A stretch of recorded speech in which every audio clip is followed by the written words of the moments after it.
the scaffold. No matter what, somebody will be hurt. Well, Nana, there were reports that the Ashanti Regional Chairman may have been attacked. Exactly, Kojo. You realize that due to the scuffle that happened at the premises of the EC board, the police had to put in resistance measures so as to not to allow these supporters have their way into the office of the EC board. You realize that upon arriving at the premises of the EC head office in the Ashanti region, the supporters wanted to join the executives in entering the office of the EC board. That is one thing that the police really, really did want to resist. And that is what led to the attack, the alleged attack on the regional chairman. He was attacked because when he was trying to maneuver his way into the conference room of the EC, the policeman who he says attacked him did not recognize him as the Ashanti regional chairman. To him, he suffered a dirty blow. What are you doing? And nobody's going to live here. Chairman, nobody's going to live here. What are you doing? What are you doing to me? Is it fair? What are you doing? Clear the road before I go in there. Nobody will push him. Clear the road before I go. Clear the road first.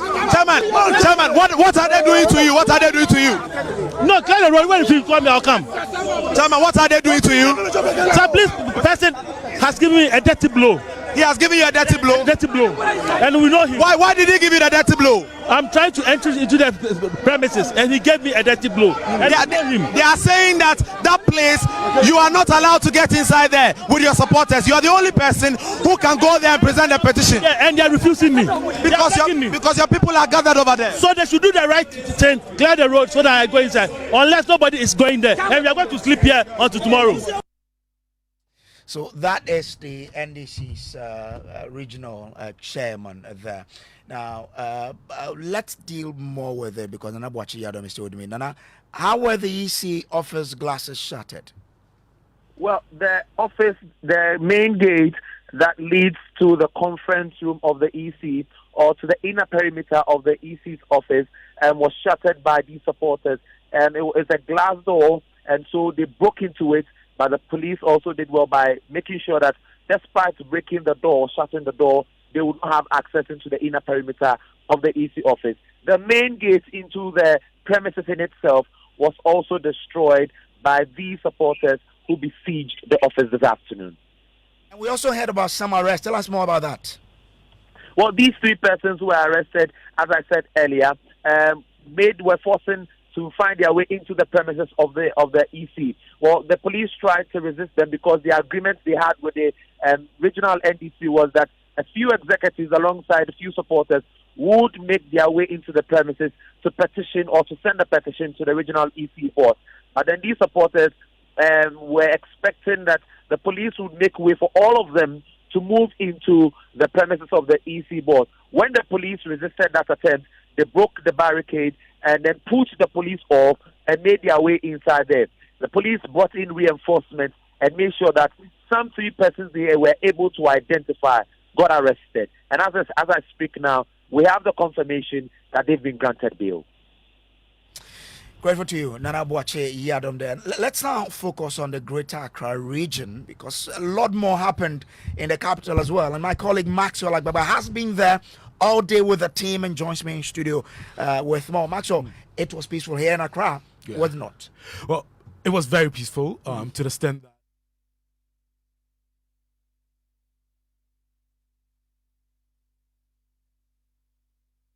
the chairman of the NDC himself, Asiedu Inketia, he said that it has been a very peaceful, process, and he compared it to the Kume Prekun demonstration. The success of this demonstration, he said, except that people did not die, it wasn't chaotic, and he applauded, the police for being very professional with their job. But for a little over 5 kilometer walk from the circle here through to the Central Business District all the way to Parliament House and then to the offices of the Electoral Commission. It was very peaceful, no scene, very intense. At some points, the police had to occasionally move their barricades, to ensure that people do not get into the Central Business District and that they restricted themselves to just the approved routes. And one thing that also happened, interestingly, was that the demonstrators said they were not in a hurry to move. So you realize that often the police will be walking faster, brisk walking, just to get the demonstrators to move, because there was a congestion, in the central business district, and they needed to free up the place. But the demonstrators said they are going to walk majestically, and in fact they did that. At some point at the Independence Avenue, for instance, the intersection very close to the National Theatre, for instance, some of the protesters sat in the middle of the road, and you could see commuters, some of them going to the central business district, some of them going to Medina and other parts of the capital, frustrated. For the protesters, it was the impact that they were looking for. Okay. And by delaying the process, they felt that they had achieved, a lot. But it was largely peaceful. Now, when they go to Parliament, Yeah. they presented their petition to, the minority and majority leaders of the House. Yeah. What exactly were their demands? So in Parliament, we had the General Secretary of the NDC, Phoebe Kwete, reading the demands to Parliament. One of them is, 1, permit an independent forensic audit of the voters register and its IT systems. 2, convene stakeholders for collaboration. Now they're talking about the Electoral Commission should urgently convene a meeting with all political parties, civil society organizations, and key international stakeholders, including ECOWAS, AU, UNDP, EU, USAID, the British High Commission, and others, to discuss the forensic audit and ensure collective oversight of the process. And then 3, agree to publish the findings of the forensic audit. Now they said that the results of the forensic audit must be made publicly available to ensure transparency, accountability, and confidence in the electoral process ahead of the 2024 general elections. 4, they should re-exhibit the register after the forensic audit. Now, they also say that they should review and correct all unauthorized transfers, and then also adopt a revised timeline for electoral activities. And then lastly, institute accountability and integrity measures. Now, at Parliament, after they had presented the petition, the minority leader, Dr. Kaisel Atuforsen, then assured the NDC that they will ensure they will convene, a side will convene, and if it's possible, recall the House to attend to these demands. Let's listen to Dr. Kaisel Atuforsen. But let me say that no one should be allowed to mess with the peace of our country. We cannot allow the Electoral Commission to destroy the most enduring democracy of this republic. Unfortunately, this petition is coming at a time that Parliament is on recess. But I strongly believe that if there is anything that will warrant an emergency recall of Parliament, this is certainly one of them. So the NDC minority will immediately convene a caucus meeting and consider the need to recall Parliament to address this issue. We consider this as an emergency. And just like my colleague has done in the past, we will do similar by recalling Parliament to address the very concerns that you have raised. We thank you very much for this opportunity. So that was Dr. Kaisel Atuforsen there, assuring the NDC of what his side intends to do. We saw the majority leader there as well. Did he say anything? Yes, the majority leader, Fenyo Markins, assured the NDC that they would cooperate and then make sure that they discuss the discussions that they're talking about, get the key stakeholders involved to hold discussions on the subjects of getting a forensic audit of the voters' roll. He also talked about the fact that he's been a beneficiary of that system before, where he took the Electoral Commission to court over the district assembly elections. We can hear from him. I agree with the minority leader that as a house, we may have to look at the issues presented. And I encourage all stakeholders to also avail themselves. I standing here is on record of having taken EC to the Supreme Court to stop all these assembly elections for some irregularities and illegalities. And I made my case at the Supreme Court. That's a matter of record. And I believe that if there are genuine concerns, we can all raise it and discuss them on the table by following lawful means. So I thank you for making time to get to us. I'm sure Mr. Speaker would hear your prayer. So that was the majority leader. Now, then the procession continued to the Electoral Commission headquarters, where the petition was presented to the Commission to then do exactly what the party is looking for. Yeah. What was the response by the Commission? So the petition was received by Samuel Tete, who is a deputy commissioner in charge of operations. You remember he had stoked criticism and controversy when he said that the 2016 register had pictures of plants and animals representing, voters. So he was the one who received the petition, and he said we're going to look at it. Don't worry. Thank you very much, and let me welcome you to the corporate head office of the Commission. On behalf of the Commission, I will receive your petition, and I will assure you that your petition will be presented to the Commission for consideration. Thank you. Thank you. So that's Samuel Tete, who is Deputy Commissioner at the Electoral Commission. This is the...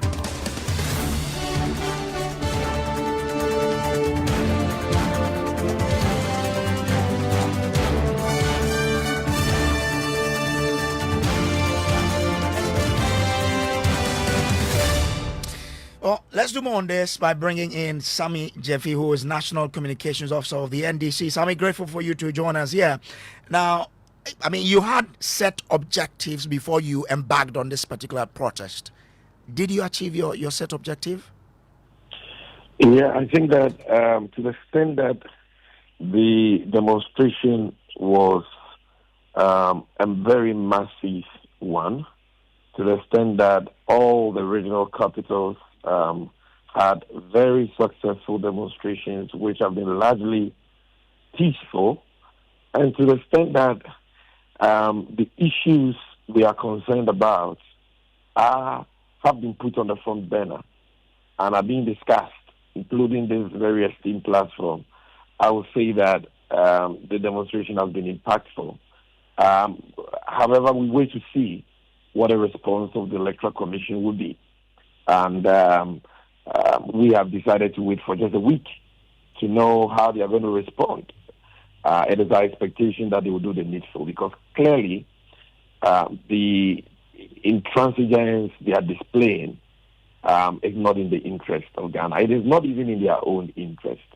Look, Ghana is the only country we have. Many Ghanaians, those who came ahead of us, our forebears, have made sacrifices for the peace and stability we enjoy today. The least the G-Nelson-led Electoral Commission can do is to preserve the peace we are enjoying. Elections are important because they are the platform through which the people choose who their leaders are. The choice is for the people to make and not the Electoral Commission. And all we are saying is that allow the people to make that choice in a free, fair, and transparent manner. All we are asking for is a credible voters register to underpin free, fair, and peaceful elections. Now, Sami, I mean, just before today, the Electoral Commission has been speaking. I remember Bosman Asari speaking to MFA Apao on the probe, said that already the issues that you've pointed out are being worked on, so there was no need for even this demonstration. You're giving them 1 week. If after 1 week nothing happens, what will the NDC do? Well, first of all, let me deal with the first point you made, that the EC says the issues we have raised have already been corrected. If that is the case, then why are they asking us for evidence and data? If they themselves have admitted the issues we have raised and say that they have actually corrected them, then why are they calling us for evidence and data? Number two, if indeed they have already corrected the issues of concern to us, then why are they resisting an audit? Why are they refusing to share the corrected version of the register with us? Why have they said, the director of the electoral services has said, that they are not even going to re-exhibit the so-called corrected register? Why? So clearly, you can do your own deductions as a discerning mind. And if you do so, you come to the irresistible conclusion that they are lying to the good people of this country. They have not corrected any of the issues we have raised. In any case, they didn't even detect the issues. We did. You understand?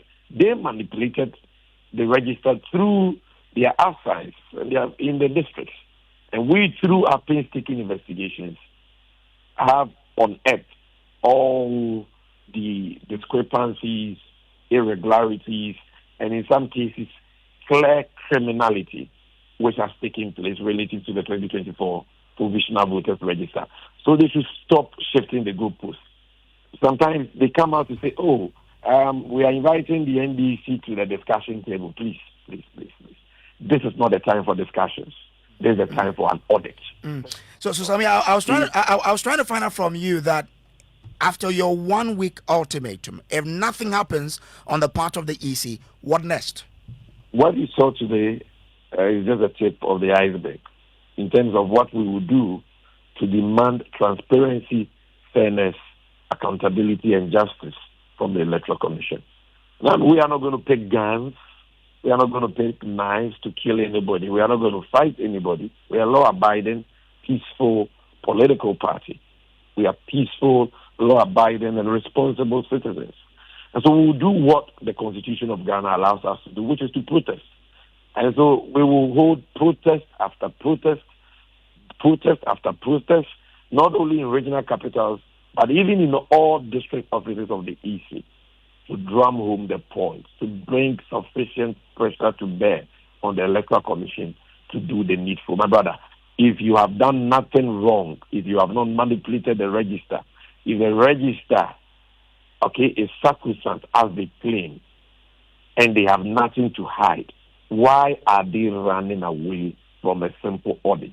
When they rather should be embracing the cause, they should actually be calling for an audit so that they can be vindicated, so that their integrity, can be recognized by the citizenry and all stakeholders. Once you see an electoral management body desperately trying to, avoid accountability and transparency, desperately trying to prevent an audit into the conduct of his affairs, the compilation of the register, then clearly you should know that there is something amiss. There is something they don't want political parties and the good people of Ghana to know. Okay. But they like that. Whether they like it or yes, we will get to the bottom of this matter. Okay. The illegal transfers must be, reversed. The deleted names of registered voters must be restored. The bloated register must be cleaned, and the weaknesses in the EC's IT system that allows unauthorized entries and patients, like it happened in the case of Pusiga, all that must be addressed so that we can have a robust IT system, a credible voters register that all of us can have confidence in. Okay, Sammy, I'm grateful to you. Let me bring in Henry Nanabuache now, who is national organizer of the NPP. Henry, so you've heard the NDC that they've put forth their demands. Is it something the NPP is willing, in the interest of peace, as they put it, to support this request to ensure that the register is clean of every other external material? Thank you very much. Good evening to your listeners. We in the NPP, we are fiercely and strongly going to oppose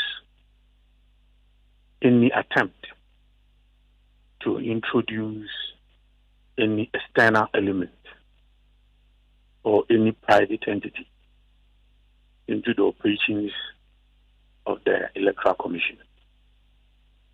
The independence of the Electoral Commission is firmly established. It is enshrined in the Constitution.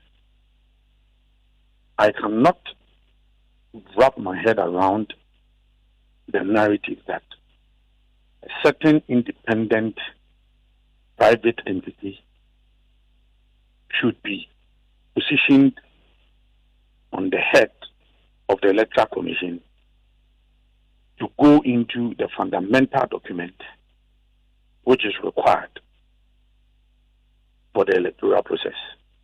when the Electoral Commission is well and firmly established since we had this 1992 Constitution. But Henry, they have district officers. They have all the human resource. Because you see, if you cite an anomaly in Pusiga and you create the impression that the anomaly is widespread, and you are invited by the Electoral Commission, you are alleging. Look, the figures they are alleging is alarming. If you say that you have identified some 240,000 illegal transfers, this is alarming. Electoral Commission says no. Yes, in the clear case of Pusiga, that is why inherent in the law and inherent again in the processes, we have what we call the exhibition process. The exhibition process itself takes care of all of these things. So if, and you see, the impression should not be created as though NDC, through certain intelligent work, undercovered. But Henry, if there is nothing to hide, I don't mean you, but I mean if there is nothing for the EC to hide, what will it hurt if you open yourself up to that forensic audit they are calling for? Why should we? Because there's nothing. Why should we, an independent body created by the Constitution, then you are saying that we should allow a certain entity to come and audit that independent body? Look, in 2016, when we requested for a mass registration register, what the Electoral Commission did was to put together a committee. It was headed by VCREC Club. At the end of the day, the recommendations, among others, pointed to the fact that we just need to open up the exhibition process again so that all of us will take part. We will expunge those who are dead. We will get rid of all of these anomalies. And that was it. We never got the mass registration, the new register that we were seeking for. And in 2020, when the Electoral Commission announced its intention to create a new voters register, again, the same NDC, they embarked on regional demonstration exercises. What happened? We had a new register. And this, you see, the Supreme Court, in so many cases, the Palu case, the Abu Ramadan case, in so many cases, upheld the independence of the Electoral Commission and went further to state that nobody, not even the Supreme Court, can impose any obligation on the Electoral Commission. Okay, so what kind of audit will the MPP support? The register is already audited. The exhibition exercise, and we are going to go by the analogy of the NDC's national chairman, who in 2016 said that as part of our process, we have the exhibition exercise where everybody can go and check for yourself if there are any anomalies. And ask yourself, who alleges must prove. You NDC, you are saying you have some 240,000 illegal transfers. Electoral Commission said, let's have the evidence. You say no, you are keeping it to your chest. I cannot wrap my head around this illogical position. You are alleging that the Electoral Commission is in cahoots with certain entities to transfer illegally certain votes. You have been told, bring your evidence. And then you are saying, no, you will not bring it, but rather conduct an audit into your exercise. So that what, if anybody sits anywhere, any day, any time, and say that, hey, easy, I don't trust what you are doing, so do this, then the EC will just follow. Hey, easy, you know what you are doing is unnecessary. So go this way, then the EC will go this way. What kind of but Henry, when your government is the governing party, if this election is peaceful, it inures to your benefit. When stakeholders, this election is going to be peaceful. Yeah, hold on. Okay. When stakeholders are calling on the Electoral Commission to say, heed to the call, open yourself up to ensure that there's transparency. It's not in your interest as a governing party to say, okay, easy, let's go ahead, let's do it because there's nothing to hide. But why should we position the Electoral Commission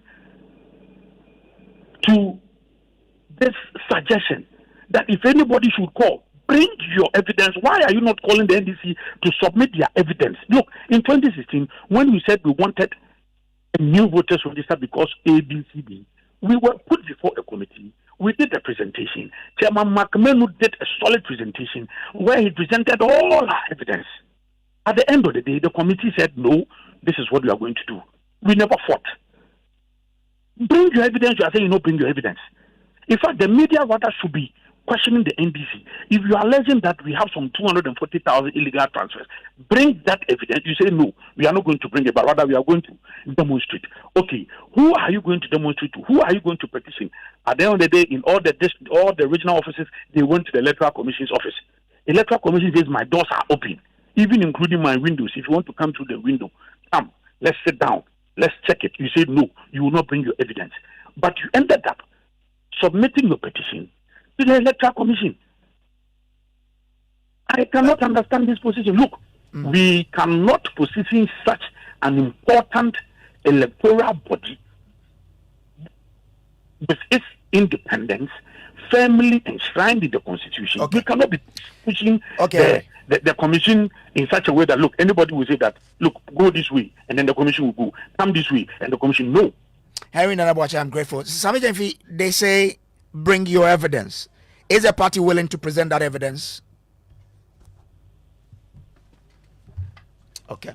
But this has been tough. So as you heard there, the MPP is not willing to support the NDC in this venture of getting the EC to undertake this forensic audit. But there's a lot more on this particular protest, nationwide protest coming up on Newsnight. And indeed, thank you very much, Brace. And staying on this same topic, in Parliament, we're hearing from the minority. They will be forcing Parliament, as they've already indicated, to recall the House to conduct a forensic audit. As part of this protest today, we have the very latest for you on that here on Newsnight. The NDC minority will immediately convene a caucus meeting and consider the need to recall Parliament to address this issue. We'll also be across the country for you. We'll take you to the regional journey and bring you the comprehensive look at how different areas embarked on the Enough is Enough demonstration. People have been transferred without their will, without their permission, and names are appearing double. Ghana's democracy is extremely important to me. And what we are asking for, I've said it, is very simple. We just need a transparent election. Plus, the NDC has issued a one-week ultimatum to the Electoral Commission to respond to their demands, or they will embark on further protests. You want to stay with us for all that here on Newsnight. Also tonight, 5-member ad hoc committee on Galamsey begins to engage stakeholders after brief concerns from Labour. We're live at the Elisa Hotel for updates on the meetings, which ultimately must come up with better measures to effectively address the situation. And we'll also hear from the NPP flag bearer Mahmoud Bawumia pledging to introduce a community mining scheme to ensure environmentally sustainable mining to eradicate Galamsey. And also, NDC rejects recent survey from the presidency which revealed that scandals and poor decisions could jeopardize NPP's chances of breaking the 8, predicting a potential runoff in the December 7 polls. What it means is that you have lost. You've lost. You've been rejected. His Excellency John Dramani Mahama is going to win the election because the NDC is more prepared. We also hear from political parties and independent candidates that are racing against time to avoid possible disqualification as the Electoral Commission flags multiple flaws in their nomination forms. There were some typos, and we presented the same day. The voter spelled the name and added a letter. So we have rectified that one and given it back to the EC. In business, banks attribute Citi's marginal stability to improve the supply on the market. In sports, Joy Sports coverage of the 2024-25 Champions League begins tonight with AC Milan taking on Liverpool at the San Siro. And much later, Supreme Court Justice Gabriel Puaman expresses worry over the continued deteriorating living conditions of persons with disabilities despite the country's fine laws aimed at ensuring their welfare. Determine the extent of improvement or deterioration in the conditions of persons with disability in Ghana. However, the anecdotal evidence inexhaustibly leads to the conclusion that as a nation, we are very, very far from where we ought to be with the welfare of persons with disability. Plus the story of former President John Ojekum Kufuor as he advocates inclusivity and proper care for persons living with disability. If anyone had said just 10 years ago that I will today be here in a wheelchair, perhaps he would have been disputed and died as a false prophet. But his prophecy is the reality today. That and more in tonight's edition of News Now. You want to join us with your thoughts, your comments via WhatsApp is 055-1111-997. We're live on X Spaces. We're on Facebook, myjoyonline.com, live in Kumasi on Love 99.5 FM, and also all affiliates across the country. I am MFA Apau. And my name is Evans Spencer. Details after this. It's a live your News Night is on Joy 99.7 FM. We're staying on the protest today across the country by the National Democratic Congress demanding a forensic audit into the voters register. And we have been hearing in the last hour from the NDC, they've now issued to the Electoral Commission a 1-week ultimatum for the EC to address their demands, or there will be further protest across the country. We'll be hearing from the NDC's communications officer pretty shortly. But today, MFA Powell, the national chairman himself, led this protest. And at the Electoral Commission, he did not mince words in laying out their host of demands that they want the Electoral Commission to deal with. Listen to John Sasudin Kitia. The National Democratic Congress, in the spirit of safeguarding Ghana's democratic process for free, fair, transparent, and peaceful elections, on December 7, 2024, respectfully petition the Electoral Commission to do the following. Number 1, permit an independent forensic audit of the voter register and the Commission's IT systems, which we suspect have been seriously compromised, because we have seen actions. They have sworn by the gods of Ghana to us that those actions can never happen behind our backs. But they themselves have attested to the fact that those very actions have taken place through manipulation of their system. Number 2, we demand that the Commission convene stakeholders for collaboration. The Electoral Commission should urgently convene a meeting with all political parties, civil society organizations, and key international stakeholders, including ECOWAS, who are fond of deploying only military when there is crisis. We want them to come and help us take preemptive actions against crisis that is brewing. It takes money, time, and effort. Africa Union, UNDP, European Union, and USAID, the British High Commission, and others to discuss the forensic audit and ensure collective oversight of our electoral process. We demand that the Electoral Commission will agree to publish the findings of any such forensic audit and make them public and available to ensure transparency, accountability, fairness, and integrity of the 2024 general elections. If the findings of the forensic audit suggest, as we believe, that the register has been badly compromised, then we demand that there will be a re-exhibition of the register after the forensic audit, so that we will be able to check everything that has gone wrong in the register and prepare ourselves for a credible election.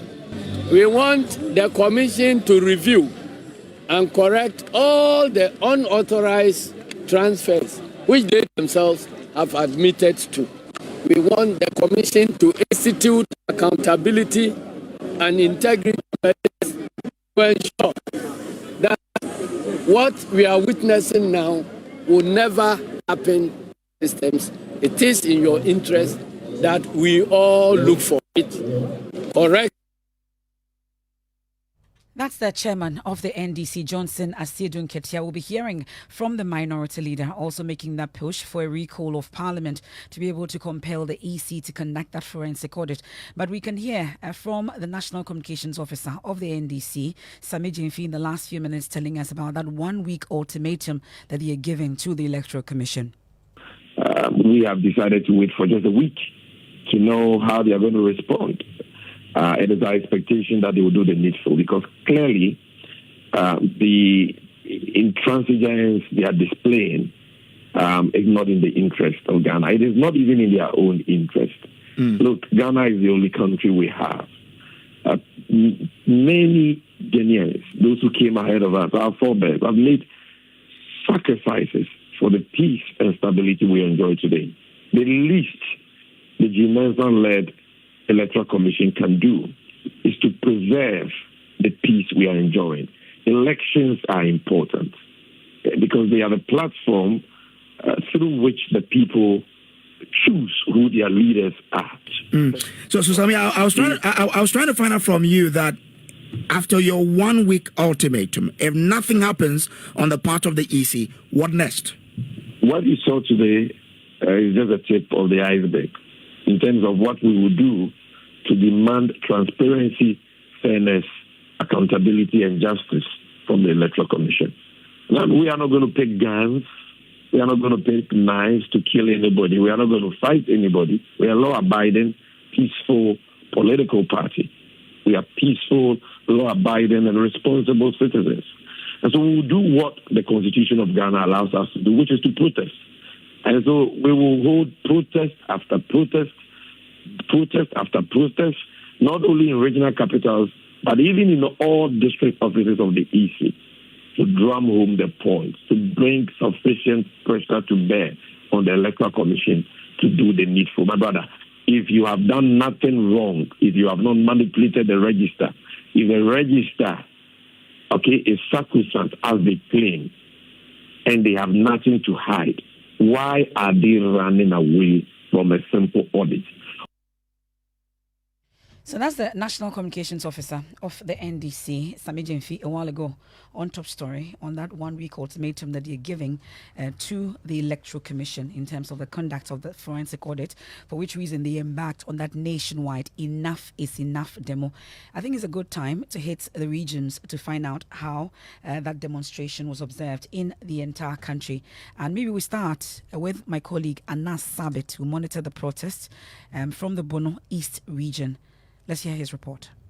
So this is the Bono East regional portion of the Enough is Enough demonstration, an exercise that has been conducted by the National Democratic Congress, expressing their displeasure with the conduct of the Electoral Commission. They are calling for the EC to audit the current protest process, but the EC, according to them, is not heeding to this particular call. So as I speak to you, all 11 parliamentary candidates of the National Democratic Congress within the Bono East region are here to participate in this exercise. We've been speaking with some prominent individuals within the party, including some MPs who are here to place a dedication. And let's listen to what they've been telling us in relation to why this exercise is really important to members of the National Democratic Congress. Very important to me because Ghana's democracy is extremely important to me. And what we are asking for, I've said it, is very simple. We just need a transparent election. We need an independent audit. We need something that will let people trust in our democracy. So we are calling the EC, we are calling the American Embassy, we are calling the EU. Everybody that matters in Ghana should come out and tell these people to at least understand what we are asking for. And the call on the EU is one that we've been focusing on. We've seen some international organizations like ECOWAS now speaking to us about whether or not they will participate or finance an audit of the register. We'll get into that pretty shortly, but I want to take you to the northern region where there have been allegations today as part of the protest of an attempt by the Electoral Commission to rig the 2024 elections. Martina Bugri has more. NDC supporters defied the heavy downpour and poured out in their numbers to protest against the EC. Those who could not join the protest stood on the shoulders of the road cheering them out. Some of the slogans that were heard were Sheko Shebe Katidago, which literally means you either step down or we push you out. Some of the placards read enough is enough, audits are registered, We want free and fair elections, among others. Speaking after the presentation of the petition, the Northern Regional Chairman of the NDC, Adolf Ali, said if other constituencies in the MPP presidential elections had scrutinized their results properly, they would have found similar irregularities that annulled the Wali elections, adding that it is the same tactics the EC wants to use to get the MPP to power.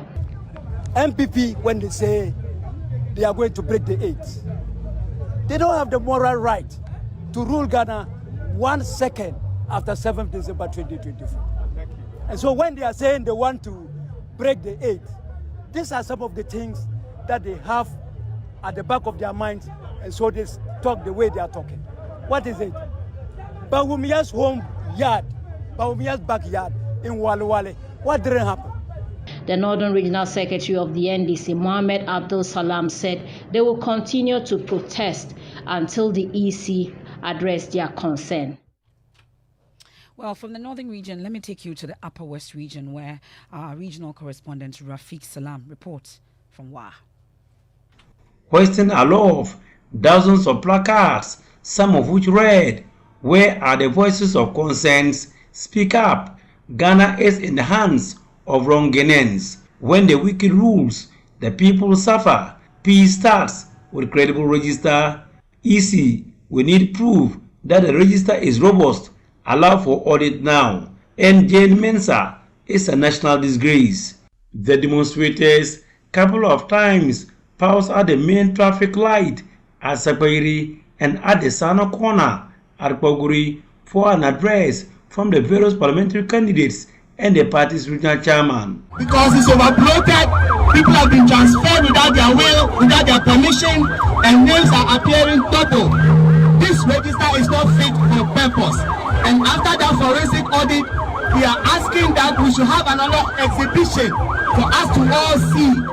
Without fair, credible, and transparent elections, we cannot have peace in this country. They are mandated to ensure free, fair, and credible elections.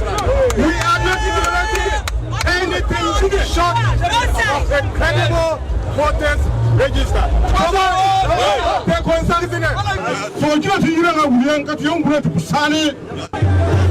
Amid the handing over of the petition to the Upper West Regional Director of the EC, Ali Osman Adamu, by the Upper West Regional Chairman of the party, Chairman Munas, were burning of car ties and singing of revolutionary songs from the supporters.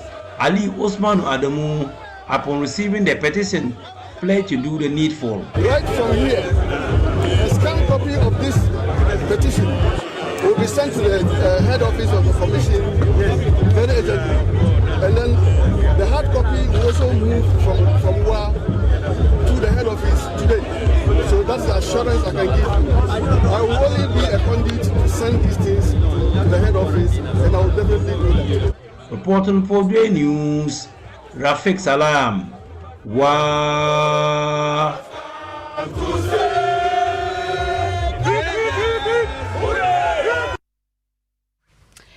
Well, so that's Rafiq Salam's report. Well, we've been joined in the studio also by our correspondent who's been following the flag bearer. I'm sure many are wondering where the flag bearer was in all this, but Maxwell, stay with me. We'll come to you shortly. Sure. But let's hear from a deputy commissioner in charge of operations at the Electoral Commission, Samuel Tete, who received the petition from the NDC's chairman, Johnson Asiedu Nketia, earlier today, and assured the NDC that their demands will be looked into. Don't worry. Thank you very much, and let me welcome you to the corporate head office of the Commission. On behalf of the Commission, I will receive your petition, and I will assure you that your petition will be presented to the Commission for consideration. Thank you. Thank you. So that's Mr. Samuel Tete there. They went to Parliament also, is within the same vicinity, and receiving this particular petition. The minority leader, Dr. Kese Latofosi, also says his side will meet to consider pushing for a recall of Parliament to look into the request by the NDC. He spoke after he received the NDC petition on behalf of the Speaker of Parliament, Alban Bagbing. But let me say that no one should be allowed to mess with the peace of our country. We cannot allow the Electoral Commission to destroy the most enduring democracy of this republic. Unfortunately, this petition is coming at a time that Parliament is on recess. But I strongly believe that if there is anything that will warrant an emergency recall of Parliament, this is certainly one of them. So the NDC minority will immediately convene a caucus meeting and consider the need to recall Parliament to address this issue. We consider this as an emergency, and just like my colleague has done in the past, we will do similar by recalling Parliament to address the very concerns that you have raised. We thank you very much for this opportunity. And he had this response from the Majority Leader, Alexander Fenyomake. I agree with the minority that as a House, we may have to look at the issues presented. And I encourage all stakeholders to also avail themselves. I standing here is on record of having taken EC to the Supreme Court to stop a whole these assembly elections for some irregularities and illegalities. And I made my case at the Supreme Court. That's a matter of record. And I believe that if there are genuine concerns, we can all raise it and discuss them on the table by following lawful means. So I thank you for making time to get to us. I'm sure Mr. Speaker would hear your prayer. And that's the Majority Leader, Alexander Fenyomake there, receiving that petition together with the Minority Leader, Dr. Kaysalatu Forson. And I indicated earlier that my colleague, Maxwell Agbagba, is with us in the studios. He's an embed with the flag bearer of the NDC, John Dramani Mahama's team. And people are wondering where the flag bearer is himself. Maxwell, you've been finding out. Yeah, so we know that he wasn't at any of the protests today. He ended his tour, the second phase of the Greater Accra Regional Tour, yesterday, very late in the evening, sometime around 11 p.m. in the Dome-Kwabena constituency. And he's scheduled to actually start his tour of the Hafo region today and then end that on the 19th September. From people we've been hearing from, we are told that he has the firm belief that the top brass of the party would be able to represent him and then communicate whatever that he wanted. We would have loved to communicate to the party members, there. So he was represented by the top brass of the party, but he was not present at any of the protests in any of the regions. Yeah. Well, I must say that Evan's great reporting from Maxwell Agbagba and the team on the ground, Sarah Mensah and the team. Yeah, it was covered, and they're across the country as well, at least. Yeah, at least it was a long walk. Yeah, very long walk. More than 5 kilometers, yeah. I'm sure you've lost a lot today from the banku that you've eaten. 10 kg. Thank you, Maxwell Agbagba and the team, for that coverage of the Enough is Enough demonstration across the country. I want to bring in right now the chairperson of the Civic Forum Initiative, Dr. Angela Dramanabuajo, who joins us on the line right now. Dr. Dramanabuajo, thanks for your time here on Newsnight. Thank you. I noticed that you back an independent audit of the voters register. Why?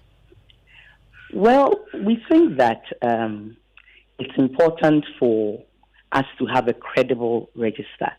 We think that the EC is working hard at it, and we also know that the NDC has raised issues about the register.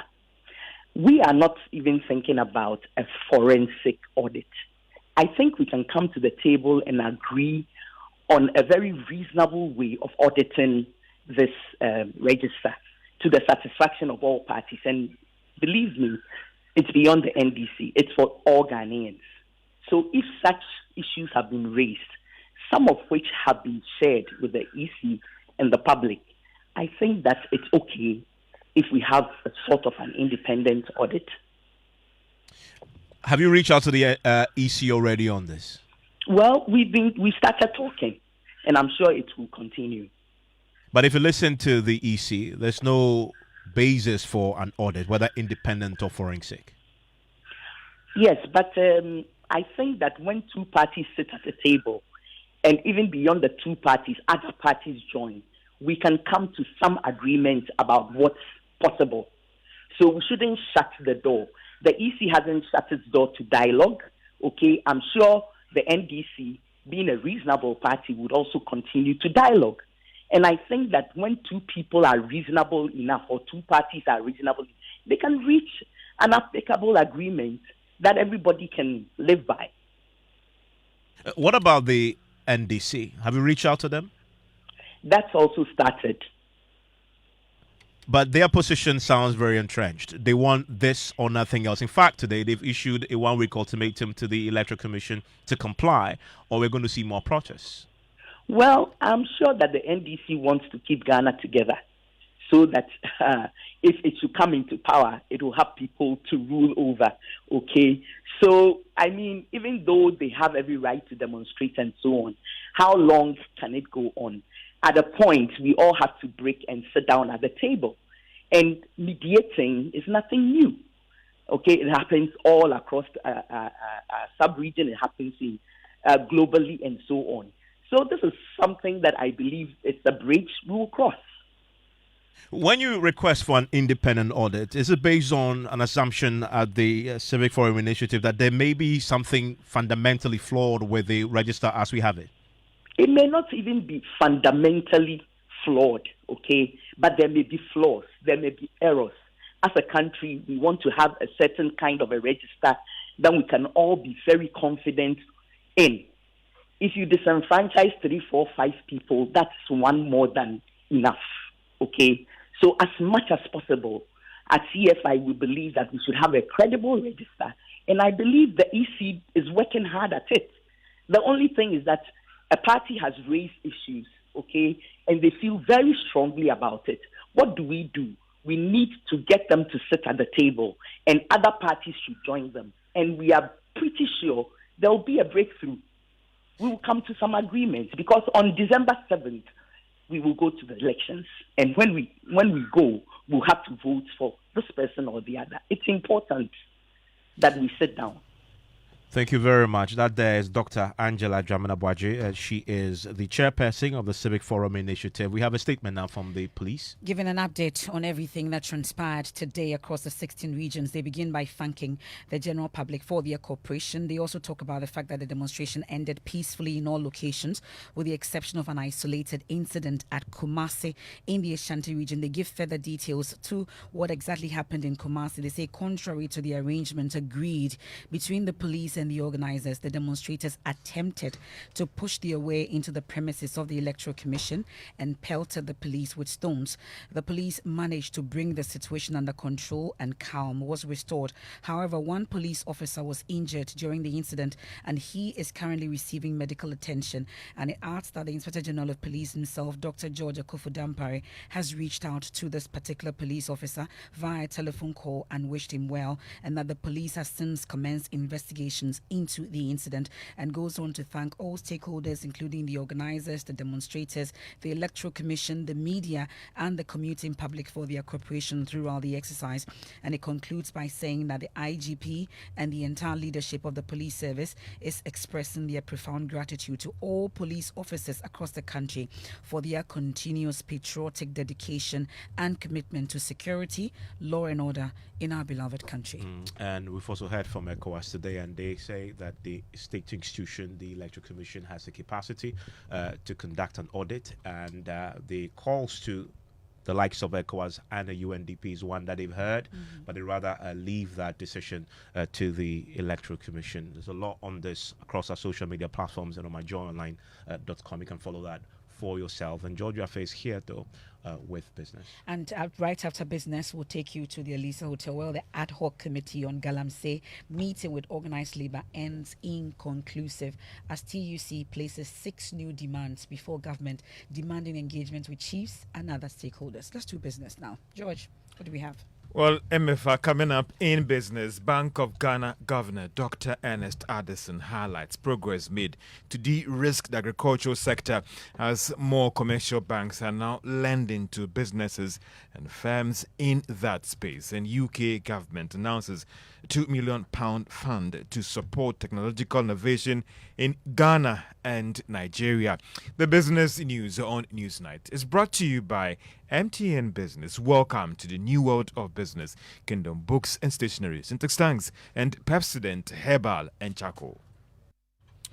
You welcome back to Business on Newsnight. Now, Bank of Ghana Governor Dr. Ernest Addison has highlighted a program made by the central bank to help de-risk the agricultural sector.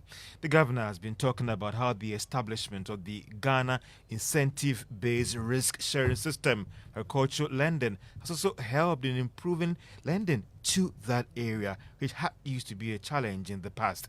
The governor was speaking at the 5th anniversary launch and the Rubber Chain Conference in Accra. Over the past 5 years, GESEL has issued credit guarantees valued at over 604 million Ghana cedis to 17 financial institutions, covering up to 70% of credit default risks.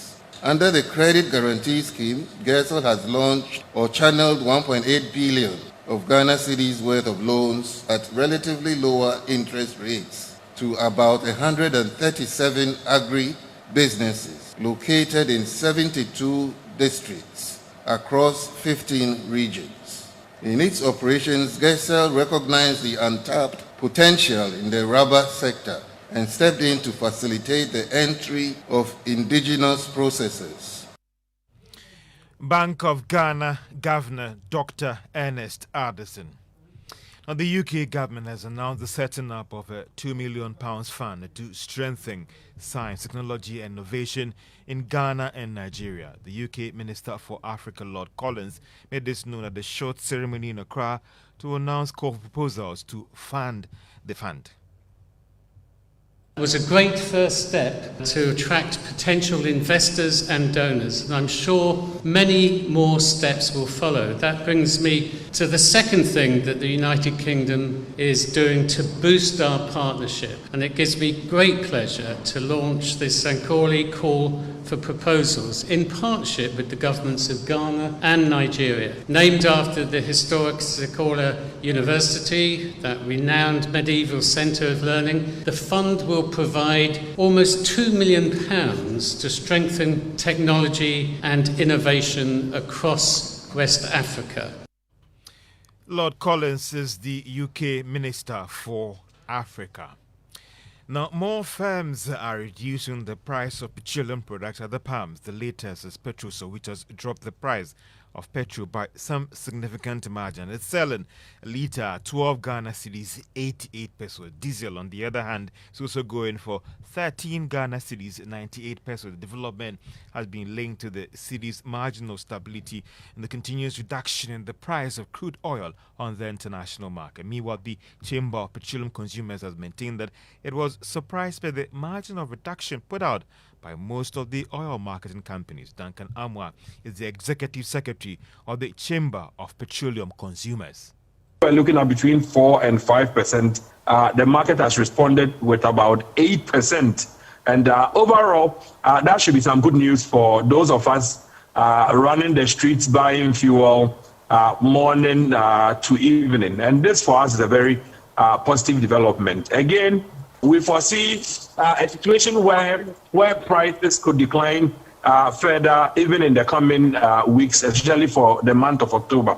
November, December, we cannot say, because if you check the price curve, those are very tight months where China, India, the US would demand more for manufacturing. And so oftentimes that's where the curve would bend again. But between now and end of October, if we are able to do, some currency management, there's every indication the market could be as far as fuel prices. Duncan Amwa is the Executive Secretary of the Chamber of Petroleum Consumers. Now, telecoms firm MTN has pledged its commitment to grow the local economy by supporting more small businesses. Chief Executive Stephen Blewett noted that it is offering targeted solutions to address the needs of small firms could help accelerate the growth of the sector. He spoke at the 2024 Ghana Industrial Summit, an expo where MTN outdoored its Yellow Biz, the holistic business solutions for small businesses. And our commitment is to be a part of growing the economy. but in particular in dealing with small and medium enterprises, because we have small and medium enterprises that supply us as MTN. Supporting the value chain is important to us. And as part of that commitment, we're launching today Yellow Biz, which is an innovative and creative solution that our enterprise team has put together. And this product will allow SMEs to not only connect, it gives them a device to connect, but it gives them access to the Microsoft 365 suite to help them to grow their businesses. Because for us as MTN, the more successful enterprises are in Ghana, especially SMEs, the more successful we are. Stephen Blowett is the Chief Executive of MTN Ghana. And that's all for Business on Newsnight. Back to you, Evans. And you're still live here on Newsnight. It's on Joy 99.7 FM. And I'll be sharing your thoughts with the rest of the world pretty shortly here on the program. I will also be taking you into the election headquarters pretty soon also. And a report about teen pregnancy you want to look forward to here on your election headquarters.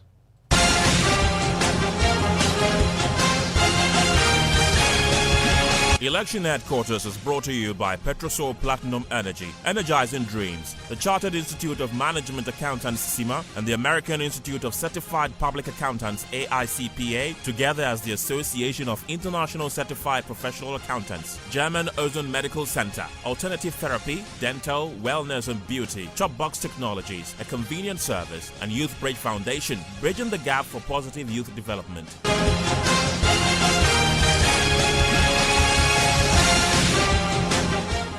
And then the National Democratic Congress is rejecting findings of a recently conducted survey by the Director of Research at the Office of the President, Jubilee House, which says scandals and poor decisions could jeopardize the MPP's chances of breaking the 8 in the December 7 elections. A leaked document authored by the Director of Research at the Presidency, Dr. Isaac Owusu, revealed the runoff in the presidential elections. The report says that the NDC, or the MPP, will secure enough, an outright majority in the first round. My colleague Elton Broby has more in this report. Joy News understands that the survey was commissioned by the presidency to assess the popularity of the MPP and its candidate, Dr. Mamadou Bawumia, ahead of the December 7 presidential election. The survey, which included views from over 28,000 voters across the 276 constituencies, showed that 80% of participants have already decided which party they will support. The findings suggest a split in voter preference, with 46.3% of respondents prepared to vote for the NDC and the same percentage for the MPP, indicating that neither party is likely to achieve a clear majority. Additionally, the survey identifies a segment of undecided voters, 9% who have chosen not to participate primarily due to dissatisfaction with politicians. A notable 7% cited the election day as a holy Sabbath day, particularly in the Western, Bono, Ahafo, Western North, and the Ashanti regions. Despite this segment, the strong alignment and high decision rate among majority of voters suggests their impact may not be sufficient to avoid a runoff. The report also highlights that former President John Mahama currently has higher visibility in the constituencies compared to Vice President Dr. Bawumia. A further breakdown shows that the MPP Bawumia is popular among Christian voters, whilst the NDC Mahama is popular among Muslim voters, including the Zongos. Other key findings in the report include the fact that 60% of voters base their choice on party manifestos. There are also some takeaways for the government. Scandals and bad decisions of government stand tall.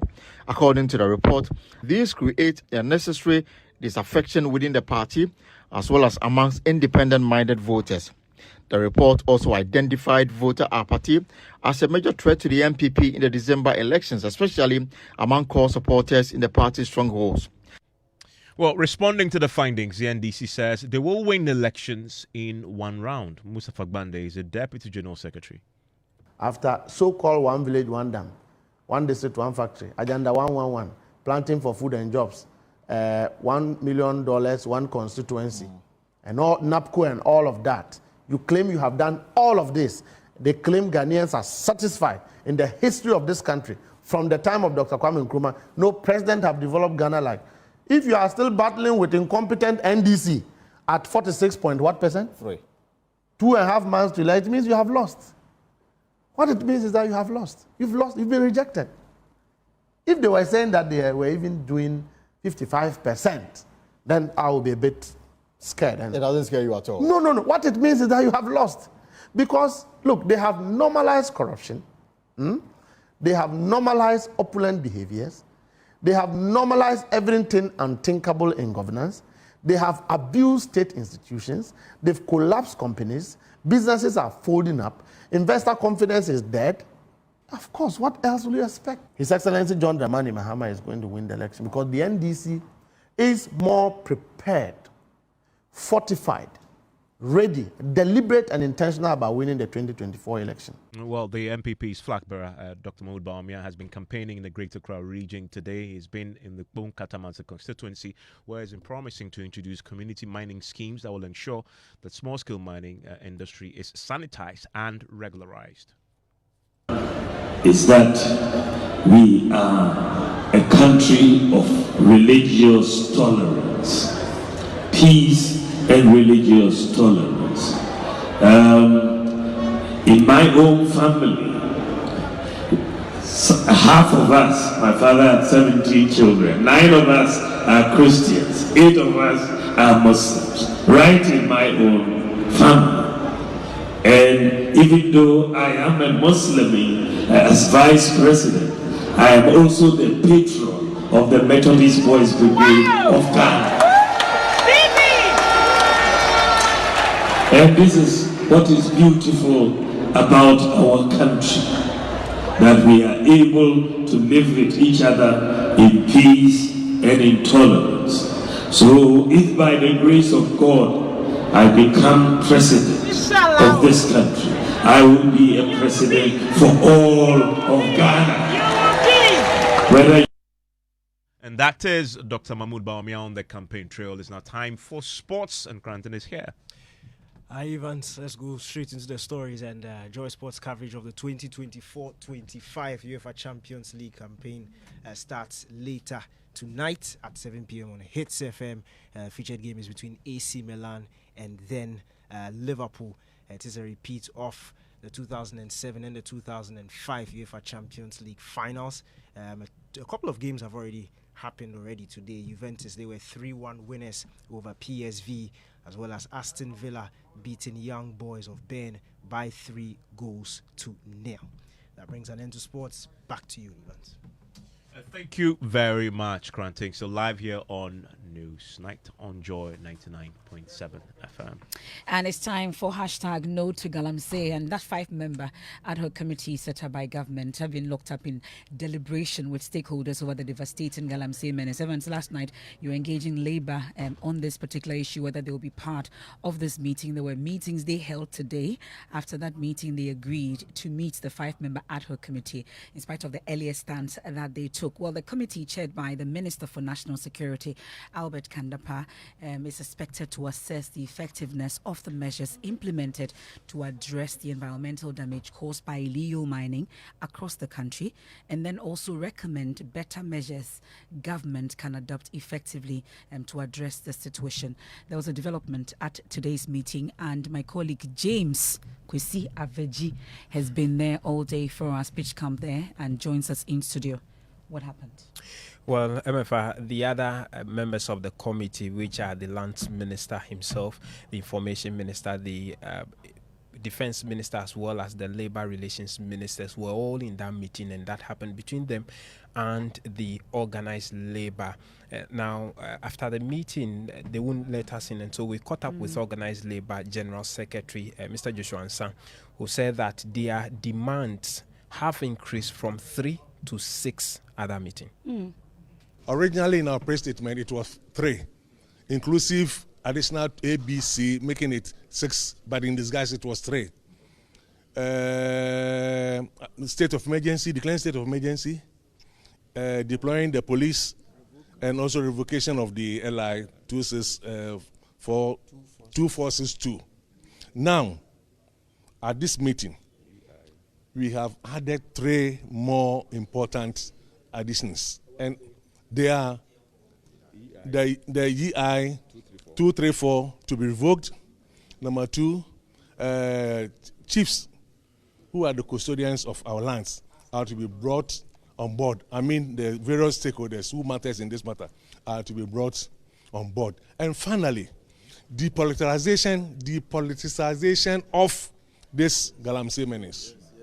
The one party is saying that when I come to office, I will allow. One party is saying that I will not allow. They are jeopardizing with our lives. And Ghana is not for NDC, Ghana is not for MPP. So what organized labor is demanding is that both parties, including others who want to rule this country, should be asked or compelled to sign a pact on their position on this Galamsey menace. Whether you are in power or want to come to power, let us know your position on this Galamsey menace before it is too late. We are giving them up to a week for them to declare and sign on this pact. We are going to work on it. We are not going to allow this pact to be prepared by them. We are going to prepare it to the way we want it to be done. You know, that's surprising because yesterday, like I said, Labour, first starting with the Federation of Labour, Abraham Kumsin told you right here on Newsnight that they were not going to attend that particular meeting. The Media Coalition Against Illegal Mining also mentioned that they were not going to attend. TUC also mentioned that they were going to have meetings and then decide whether to attend. At least they were there. Did you see the Media Coalition? Media Coalition was absent. In fact, I spoke with the convener, Kenashigbe, and he said that until their demand for state of emergency is declared, they have no business meeting anyone from government on this. But all the same, they will be meeting next week with a larger group to see the way forward. That's the ad hoc committee. The ad hoc committee will have another meeting with a larger. Today's have been mainly organized labor, so we'll see which other groups will be attending next week. Okay, we'll continue to follow that ad hoc committee then. And you're live here on Newsnight. Now, rising teenage pregnancies in Mafi Amfoy in the central Tong district of the Volta region is causing deep concern among community leaders. 17-year-old Adam, now a mother of 6-month-old baby, struggles with poverty and the burden of raising her child. Adam's path mirrors that of many girls in her village, where early motherhood often traps them in a cycle of hardship. With education disrupted, Adam fears returning to school may remain out of reach. Emmanuel Jibunu reports.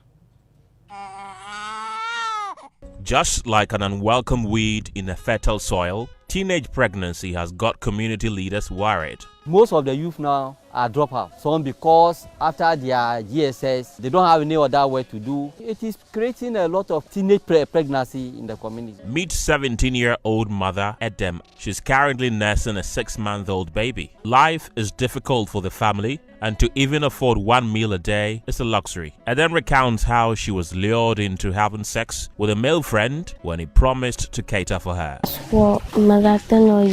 I got pregnant in class 6. My parents were unable to cater for me. One boy in our community said he'll cater for me. After some time, he forced and had sex with me and got me pregnant.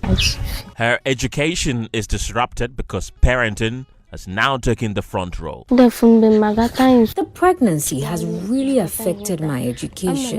It may take a very long time to return to school. My child would have to start walking before I return to school. Teenage parents, particularly mothers, usually struggle to provide for themselves and their babies. This often leads to a cycle of poverty. At times, we sleep on empty stomach when my auntie is unable to provide us food. Delight gave birth just after completing senior high school. She felt indebted to a lotto agent who had supported her through school after her mother died. When I was schooling, I see the system is hard for my parents. Across the side, I took a guy that he was also helping me. To be able to fend for herself and her 6-month-old baby, she helps in the Gary processing business. Delight yearns for a return to school. I'm in the house. And it happened.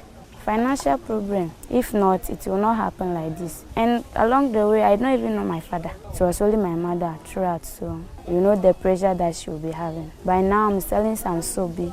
I'm packing the profit. So if time goes on, I will go back to school again. There is, however, the need to go beyond addressing the immediate consequences of teenage pregnancies. Employment is one. These days, our youth, though they are in agriculture, but they also need some technical skills. If they are trained in other fields to help the youth for this community to develop their self. The community's involvement, along with concerted efforts from educational institutions, healthcare providers, and local authorities, will play a pivotal role in fostering an environment that encourages growth, understanding, and ultimately a brighter future for the upcoming generation. Emmanuel Juvenu for Joy Prime. And my name is Evan Spencer. I am MFA Pau, and that's how we wrap up tonight's edition of News Night. It's time for the geeks to take over. Hey, Mr. Awachi is here. What's up? What are we talking about tonight? We are talking about apps and devices that will help you to distress. That's what we're talking about today. MFA Pau needs that. I'm so happy. I also need that too. We can't wait. You want to stay for the geeks? The woman can't sleep. She works. Says the 24 person, hours. Says the person that stays up all the way to 3 a.m. Yeah, we need to I got infected actually by the bag that you gave me. So she needs it. We all need it. We're staying. Yeah. So okay. This is your show.